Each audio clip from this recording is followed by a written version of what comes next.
At 3 a.m. this morning, Wednesday the 8th of March, exactly 5 months to the day since Occupy Dame Street was established, the area around the Central Bank Plaza was cordoned off by upwards of 100 Gardaí, as the wooden kitchen and 12 sleeping huts were broken up with construction equipment and carried away in lorries. As dawn broke over Dame Street this morning, and despite the efforts of the Gardaí and the Central Bank to sweep away any trace of the struggles this street has seen these last 5 months, we were still here. Born on October 8, 2011, Occupy Dame Street remained one of the longest running protests, acting continuously in the same location in the global Occupy movement. Bound together by themes of social justice and equality, Occupy Dame Street has made 4 key demands.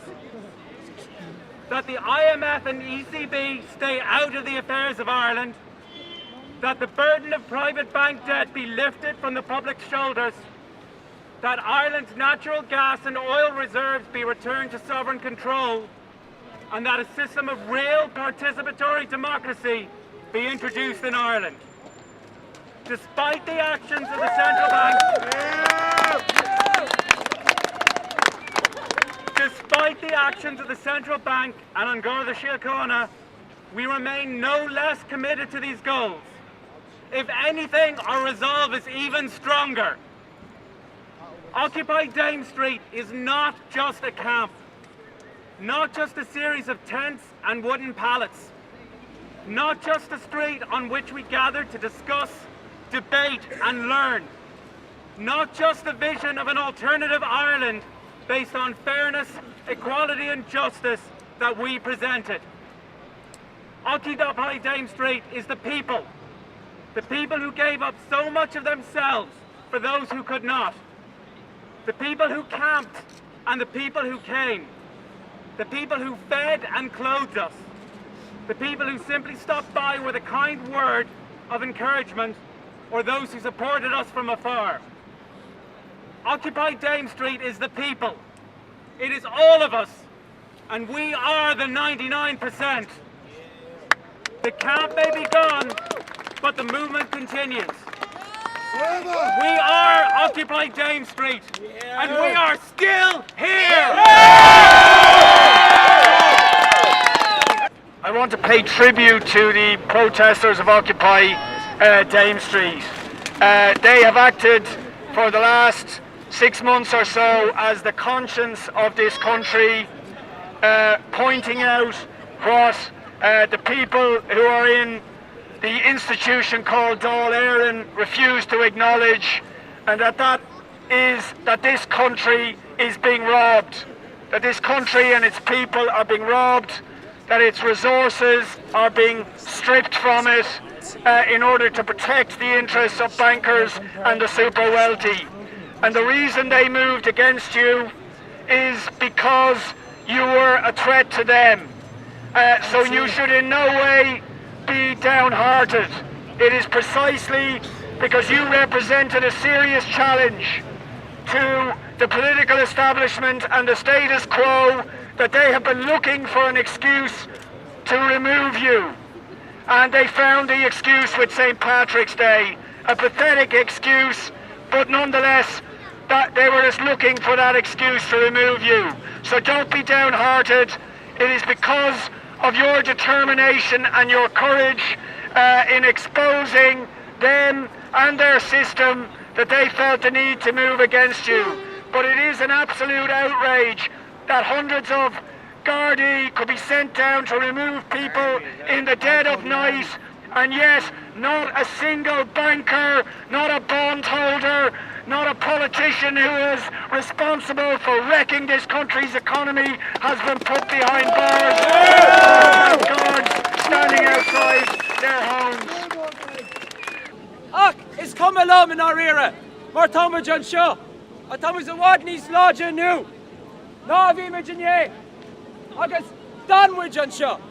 Agus Seamwich a Gimmock. He bug him with Josh Shaw. Not a vein of Ruddy. in Éireann, atá mí ceart, nor a bheith sé Jesse Suas, sin an fág bhfuil me John Shaw. Agus fáil ní dar seo? Le Cúna J.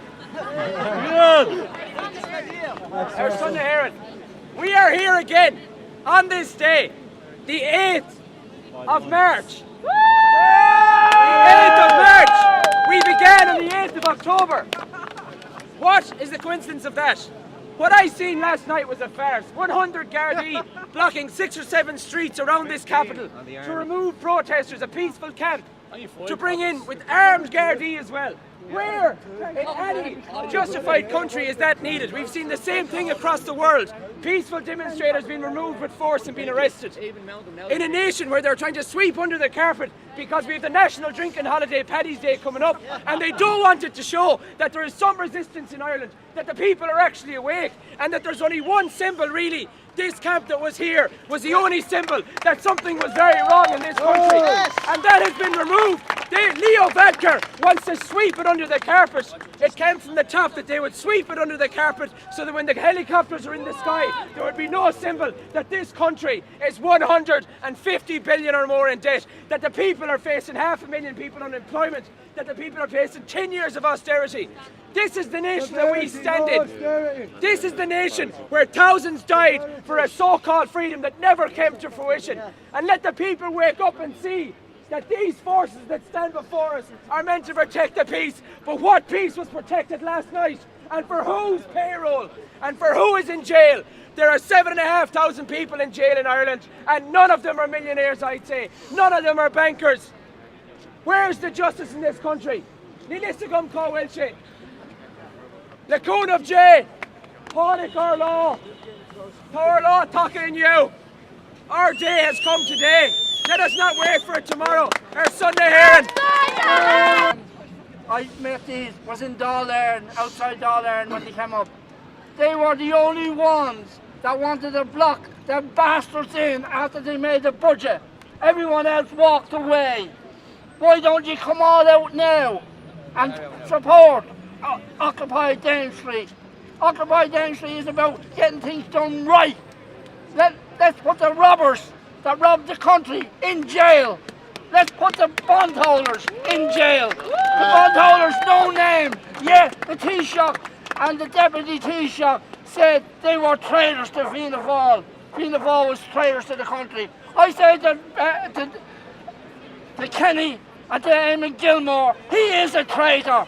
Connolly, it rolls over in his grave. If Connolly was alive today, he would shoot the bastards in the Dáil. The last 5 months that I've been involved with this protest / movement have probably been the most special 5 months of my entire life, and I've met some of the most incredible, amazing people I've ever met in my life here. And all the experiences I've had, all the trials and the tribulations have been most definitely worth it. And seeing everyone here today, my second family, and where my second home was unduly destroyed last night, reminds myself of how much I truly love these people. So that's all I wanted to say. Walking by here, they pull up with people slagging us off, hippies, scumbags, junkies, the whole lot. I'm not a hippie, I'm not a scumbag, I'm not a fucking junkie either. But pull up with a lot of abuse from the people. Last night, unfortunately I wasn't here at 2:30 this morning, but put up with this place being stripped of people's personal valuables, medications and dignity also. We're here, we're a small number of people here in Dublin. I wish the whole of fucking Dublin would get off their arses rather than sitting at home on a fucking couch. Basically, what I want to really get across, ladies and gentlemen, is the reason the IMF is in this country is not because it's poor, it's because this country is extremely fucking wealthy, and they know we have gas, we have oil, we have forests, and they're all up for sale by the fucking shower in this Dáil government. Now, the IMF was founded in Bretton Woods after the Second World War by the Rothschild family. I encourage everybody here to look at a documentary called The Money Masters, and it shows you that these people owned up to at least 50% of all the finances on this planet. The people behind this are extraordinarily wealthy, and they want more, and they don't give a shit about anyone. We are just their vermin, and the government will allow it because the bikers are paying them off. And why a lot of people who say do not want none of these bikers go to prison? Well, it's very, very, very simple.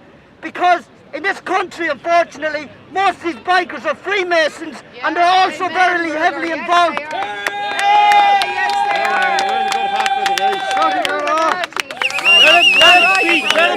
And who else runs the justice system in this country? The same people.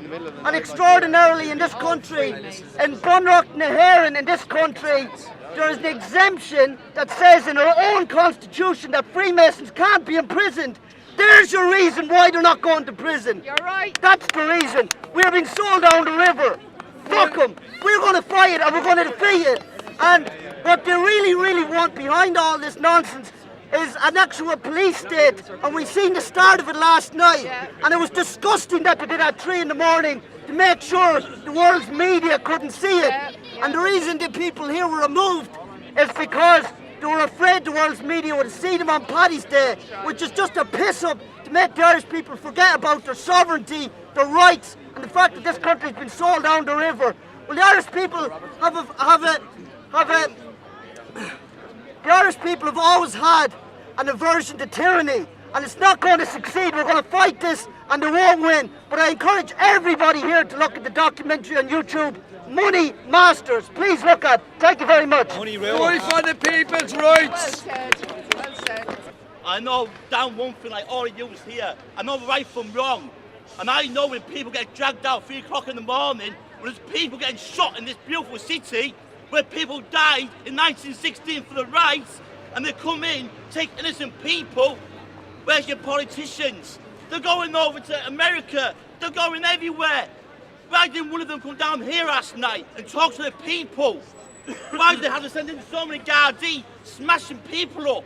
Talk to the people.